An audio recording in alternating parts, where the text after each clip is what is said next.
Stand by. Behind the mic.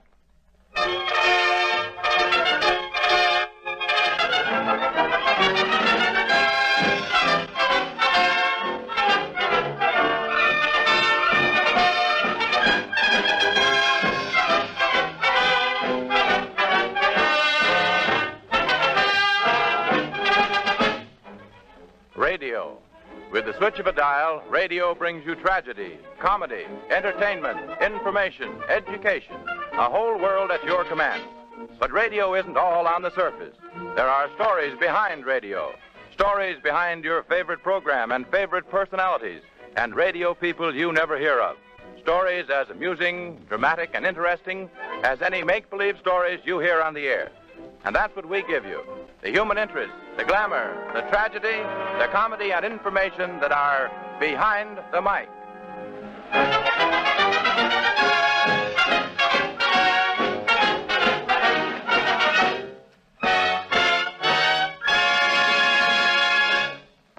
And now, presenting a man whose name since the beginning of broadcasting has been a byword in radio, Graham McNamee. Thank you, Charlie Noble. Thank you. Behind the Mic presents radio's most loyal fan.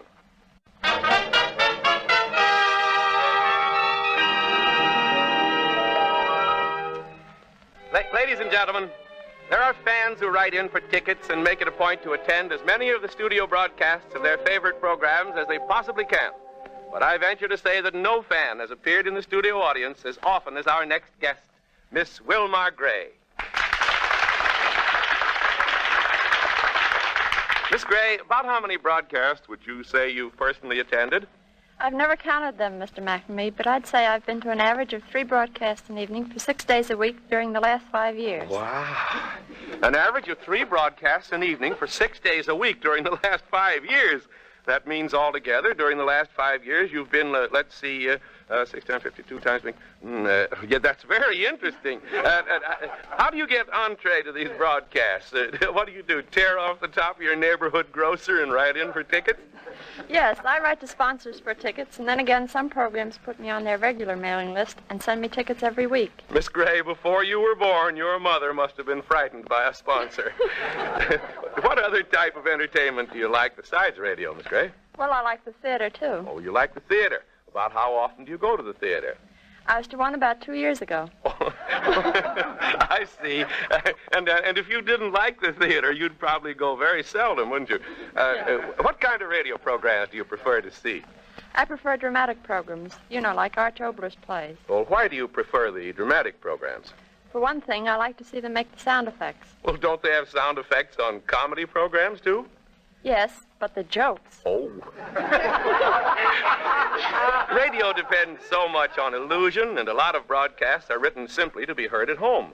Can you really enjoy seeing so many of these broadcasts? Yes. You see, I can just sit in the studio and shut my eyes and imagine I'm at home. Well, isn't that a little waste effort, Miss Gray? Imagine going to a broadcast and shutting your eyes so that you can imagine yourself at home when you could stay at home in the first place and be home without having to go to the studio and shut your eyes so you could imagine you were at home. You know what I mean. I don't. I don't either. Well, Miss Gray, what was the biggest thrill you ever got at a radio broadcast? Oh, that's easy. The time I sat in the control room. Control room? Ladies and gentlemen, that's the sanctum sanctorum, where the engineer and the man who directs the show sit and work. Well, I'd always wanted to sit in the control room, and I told some of the girls in my office where I work as a secretary, and they wrote to the president of the Firestone Company about me. And what happened? Well, he wrote a letter to the producer of the program saying that I could sit in the control room for a broadcast, and I did. And that was your biggest thrill? In radio. In radio? Well, Miss Gray... Excuse me, Mr. McNamee, but I must be going now. Why? There's a broadcast down the hall, and I've simply got to get there if I'm going to get a seat. Oh, well, thank you, Miss Gray. Thank you very much. And by the way, Miss Gray, if you can get me a ticket for information, please, I sure would appreciate it.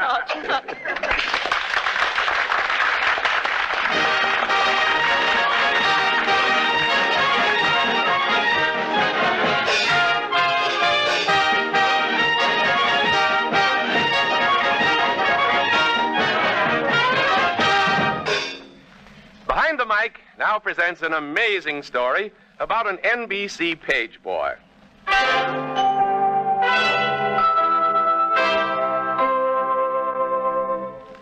Three years ago, a 21-year-old page boy who had been with the National Broadcasting Company for a few months was called into the office of the supervisor of pages and prepared to take a bawling out. This is what happened. You sent for me, sir? Yes, Livingston. I've been looking over your late record, and it's pretty bad. Yes, sir. According to your record, you've been late on an average of twice a week ever since you've been employed by NBC. I'm sorry. Being sorry doesn't excuse it. We don't ask much of you. Your hours aren't hard. Let's see, you've got the evening shift. You're on from 5 in the afternoon to 1 a.m. And it's only a 5-day week period. There's nothing very demanding about that. You don't have much to do besides collecting tickets at the broadcasts and showing people around the studios. Now, the next time you're late, you're through. Oh, gee, I'm sorry. I guess I'll just have to resign. Well, if you feel that way about it, why, I suppose there's nothing more to... You see, I can't help being late. I've got to fly down to Baltimore about twice a week. Fly? Down to Baltimore? Yes, I'm on the board of directors of a little business down there, and I've got to fly down to attend meetings and sign papers, and sometimes those meetings run pretty long, and I get back here and I'm late. You're on the board of directors of a little business? Oh, it isn't really so little. As a matter of fact, it employs about 3,000 people. It's part of a family estate that I just inherited. Oh, say, I hate to give up this page job. I really do, but I guess I'll just have to. Billy, that's a mighty interesting story. But one of the things I'd like to know is, why did you ever become a page in the first place? Well, Mr. McNamee, I always wanted to get into radio, and that seemed about the best way for me to do it. At least I'd be around the studios, and that was something. And then I wanted to show I could get a job on my own merits, and I did. All of which goes to show that there's more to you besides a reputation as Cafe Society's glamour boy and Brenda Fraser's close pal. Incidentally, you've done more in radio than just being a page boy, haven't you? You've been doing some acting of late. Yes, I have one of the leading roles in the daytime serial Society Girl, and I've played parts in quite a few other radio shows, too. Yes, and you've done a mighty good job with them, too. Thank you, Billy Livingston, very much.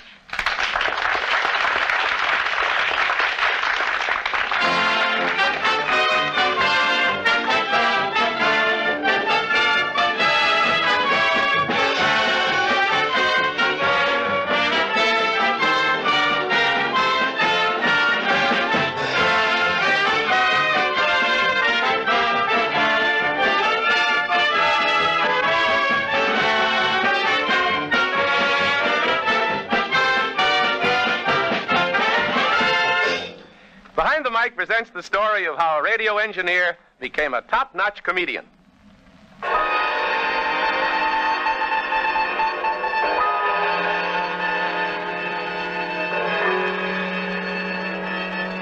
Back in 1932, working more or less industriously in the engineering department of NBC, was a young man named Ward Wilson. Hey, Baker, get off the air.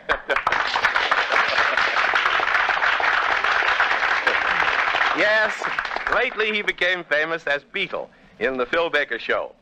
Ward used to specialize in working with field units. Now, a field unit, in case you don't know, and why should you, is a group of men who set up equipment for a broadcast that originates outside of the studio and is then transmitted to the studio and sent over the air. You know, broadcasts from hotels and conventions, baseball, football, and so forth. Now, one of the duties of an engineer on a field unit is to test his microphones and other equipment before the broadcast begins to see if he can be heard back at the broadcasting station. And he does this in a two-way conversation with another engineer in the studio. Now, most engineers have certain stock phrases they use to see if they can be heard. They count up to 10, for instance, or they repeat the manufactured phrase, woof, woof, innumerable times. But Ward Wilson was different. To show you how different, we take you back to 1932, with Wilson out on a field unit covering the National Open Golf Championship. Hello? Hello, 7-Eleven. Wilson coming up for a test from Fresh Meadow. Hello, Ward. Go ahead. Is your subset weak or is it mine? I think it's mine, but go ahead. Okay, coming up. Woof, 34. Woof, 28. Woof, 40. Okay, Ward. How about crosstalk?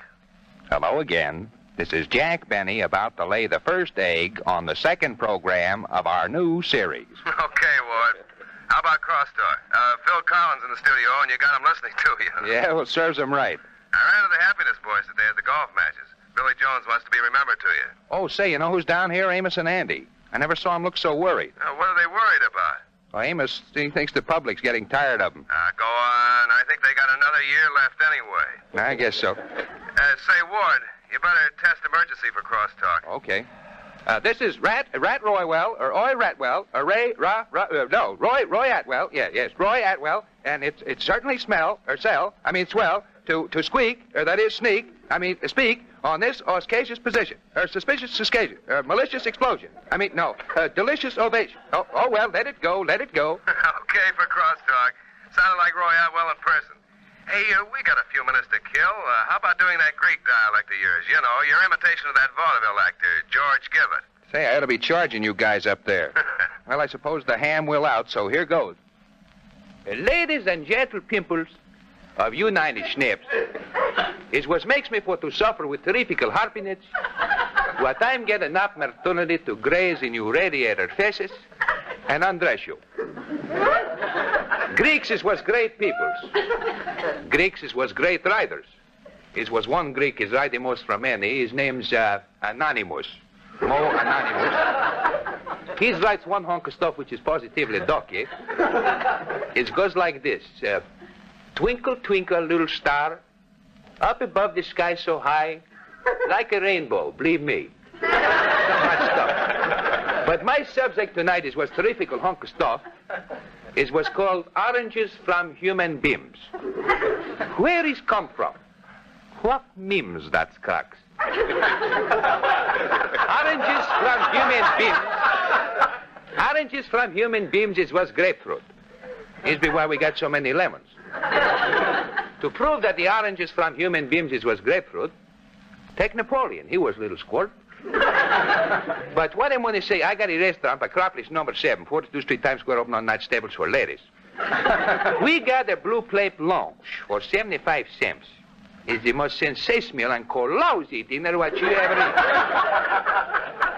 For 75 cents, we give you choice sea lime steak with green fritter potatoes, rusty beef, chicken fricassee, and corned beef and garbage. For vegetables, we got string beans, green beans, spinach, and hash paragusi. Desserts, we got all kinds of desserts. Cake, we got two kinds of cake. Apple cake and stomach cake. We got all kinds of pies. I got special chef for pies. He makes apple pie, two kinds of apple and pineapple. Cuspidor pie, lemon syringe, mince pie, two kinds of mince and peppermint. Strawberry, raspberry, huckleberry. Oh, yes, I'm almost forget. Gooseberry. How do you like that?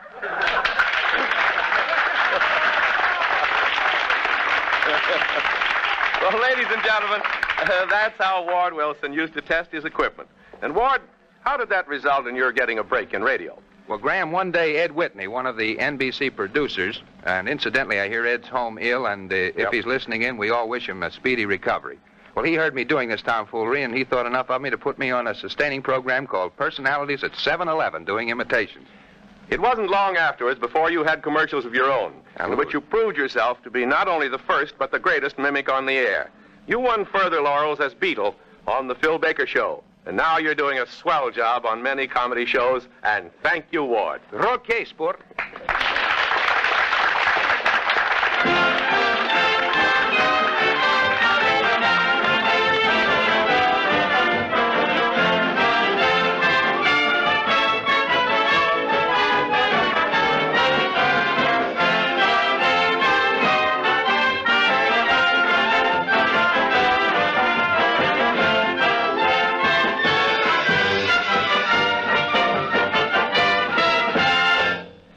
Behind the Mic brings you the story behind radio song plugging.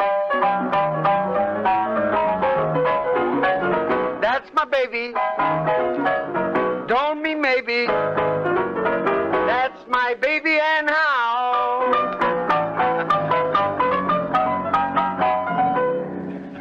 Haven't you ever wondered how songs are introduced over the air? How orchestra leaders get the songs they play in the first place, and why they play them and continue to play them?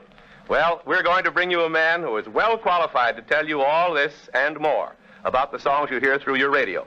He's one of the best music contact men or song pluggers in the business, George Marlowe.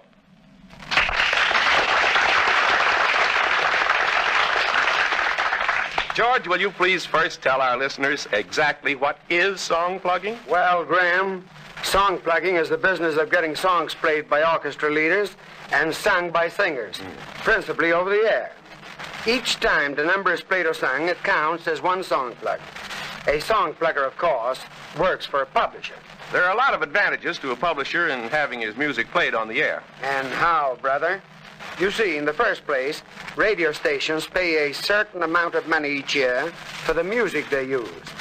50% of the money they receive from radio depends on the amount of plugs they get. Are there any other reasons why a music publisher wants his songs played over the air, George? Well, for one thing, it widens his sheet music sales. If the listener at home hears a song played often enough, he's likely to go out and buy a copy to bat out on his old piano. And besides that, if enough important orchestra play the tunes, the smaller orchestras will go out and buy copies so they can play it too. I see. And can you sell a lot of copies to small orchestras? Graham, you may not believe it, but from our sales, we figure there are around 30,000 orchestras in this country. Wow. Now, how do you get orchestra leaders to play your songs? Persuasion, salesmanship, and friendship. It's like any other business. And do you need a lot of breaks? Like Gandhi needs a safety pin. There are 45 new tunes every week, and most orchestra leaders who are on the air can only use 9 numbers on any one program. Now, and all those don't have to be new ones. So you see our chances. Well, where do you manage to see all these orchestra leaders? Sometimes at rehearsal, and then if they're playing at hotels, we go over to see them between numbers. I visit on an average of 6 or 7 orchestras each evening. What arguments do you use to get orchestra leaders to play your songs after you see them? Well, of course, I try to convince them that it's going to be a hit. I'll tell you what. Let me give you a concrete example. All right. Let's say I go up to see a top-notch orchestra leader and songwriter like Johnny Green at a rehearsal of the Philip Morris program. Mm-hmm. I come into the studio and I say...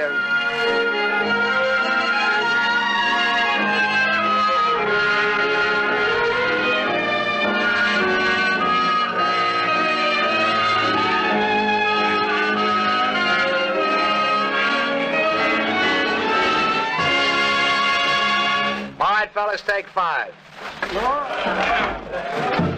Hello, John. Hiya, George. What do you got there? I can't guess. Yeah. It's a brand new tune we've just put out, and I'd like you to look it over. It's called You Walk By. Whose tune is it, George? What difference does that make if it's a good one? Well, not a bit. It's just a songwriter's curiosity. Tell me, is it a rhythm tune or a ballad? A ballad. Love, love, and more love. George, can't I ever get a light tune to open my program with? Well, this is flexible enough to be played in most any tempo. Well, let's see it. Look at that lyric, John. I don't have to extol the merits of it to you. You're a songwriter yourself. Get a load of that line. You walk by and children pause at play. Say, that's a nice line. Let me try a few bars of this thing on the piano. Sure.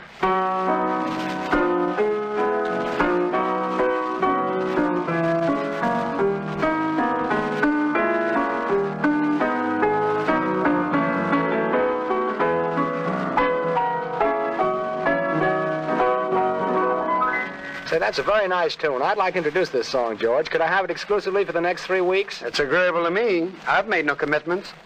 Say, I wish you'd record it. Well, George, I'll certainly give it every consideration. But when are you going to do it on the air? Let's see now. Well, we'll do it the program after next because I want to take my time over the arrangement, and I'd like to play it a couple of times on the dance floor to work it in and get it well set, you know. Program after next, eh? Is that a definite date? Yes, sir. I'm sure the tune will show up, and I'll be very glad to do it for you. Thank you, Johnny. And that, Graham, is how a song plugger gets a song plugged. Thanks, George.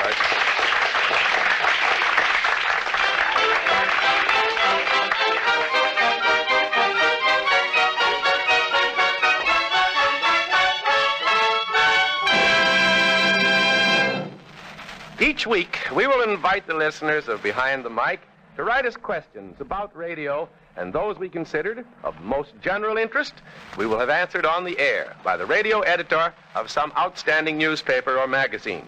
Since the presentation of Behind the Mic was announced over various stations, we received a number of questions. Some of them will be answered now by the radio editor of the New York Post, Leonard Carlton.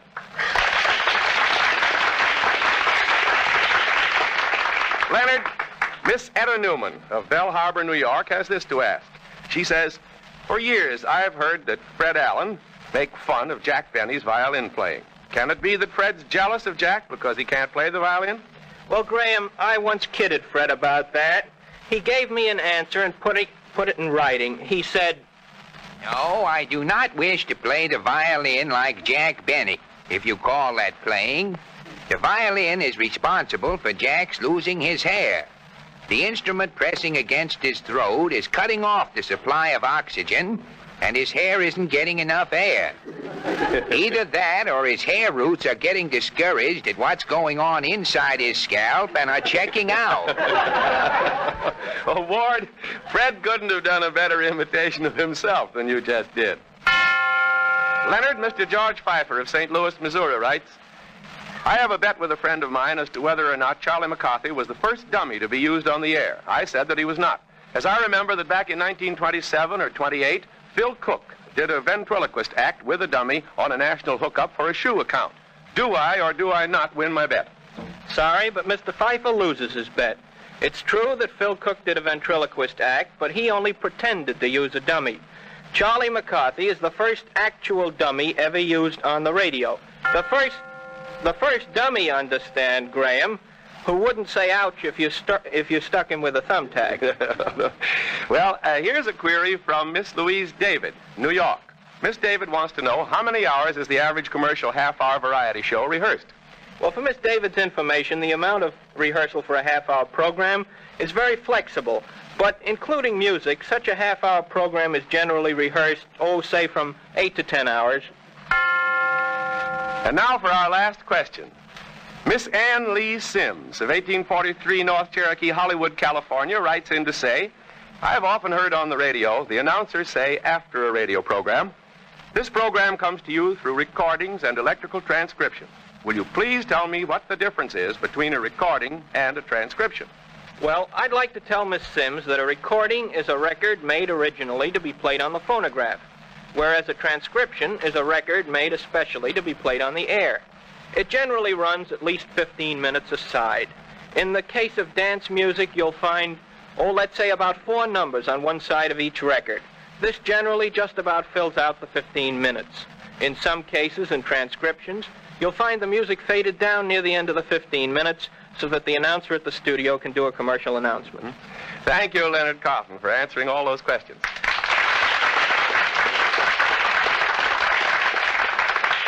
Ladies and gentlemen, en passant, as the French say, if you have any question about the inside of radio that you wish answered on the air, write a letter to us.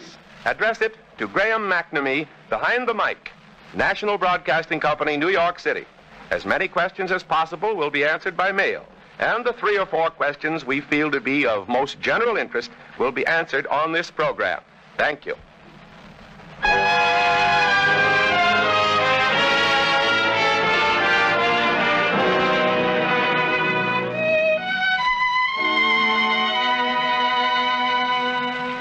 Behind the Mic presents how a radio character played a part in a boy's fight for life. It's now our pleasure to introduce to you the leading character in one of the airwave's most popular serials, Renfrew of the Mounted, Inspector Douglas Renfrew, known in private life as House Jameson.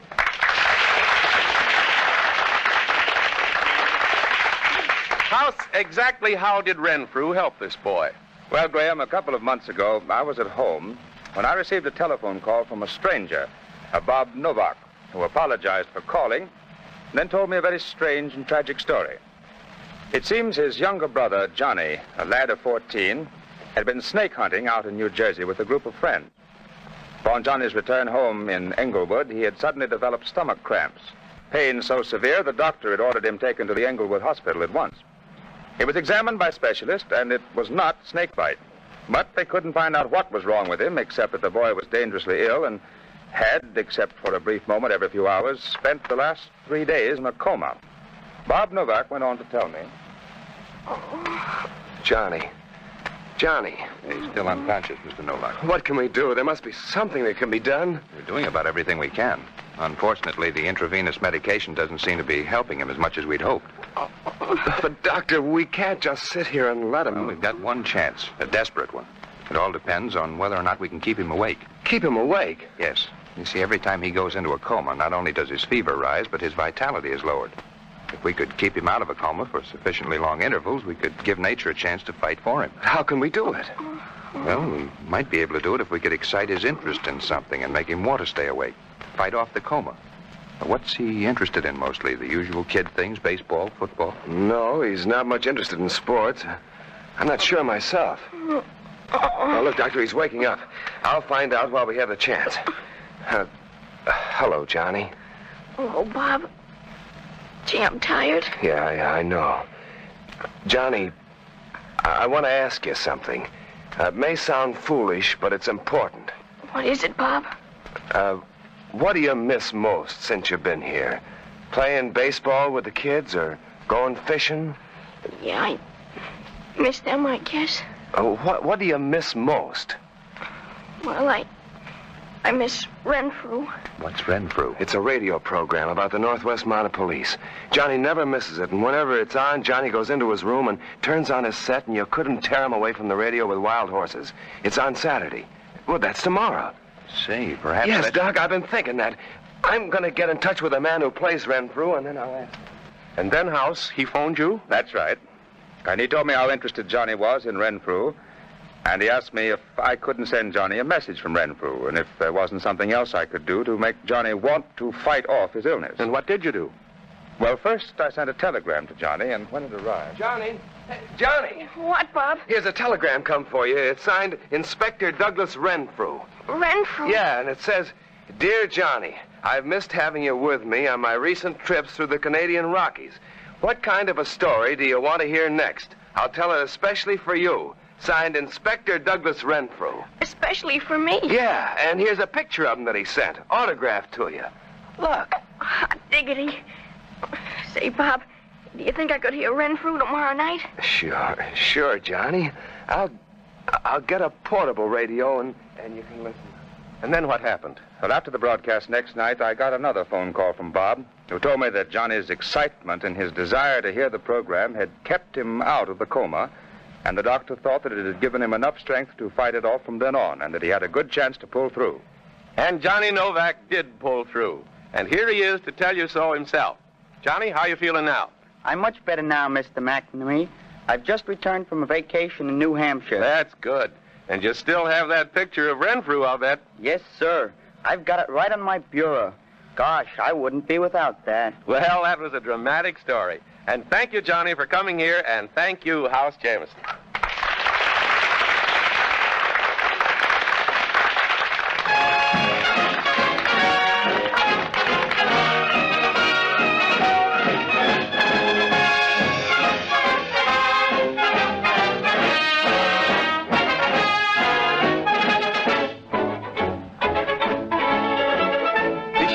Next week, when we will bring you the human interest and drama behind a radio actress's fight for a foothold in her chosen field.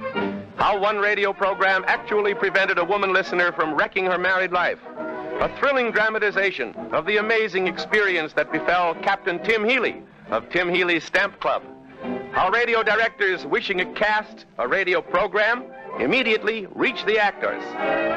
And more of the human interest, the glamour, the comedy, and the drama that are found behind the mic.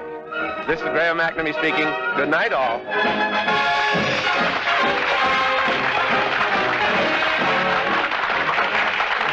Appearing on this is the premiere performance of the new radio feature, Behind the Mic, where radio's most loyal fan, Miss Wilma Gray, former page boy, Billy Livingston, orchestra leader, Johnny Green, song plugger, George Marlowe, comedian, Ward Wilson, radio actor, House Jameson, radio editor of the New York Post, Leonard Carlton, and Johnny Novak. This is the National Broadcasting Company, RCA Building, Radio City, New York.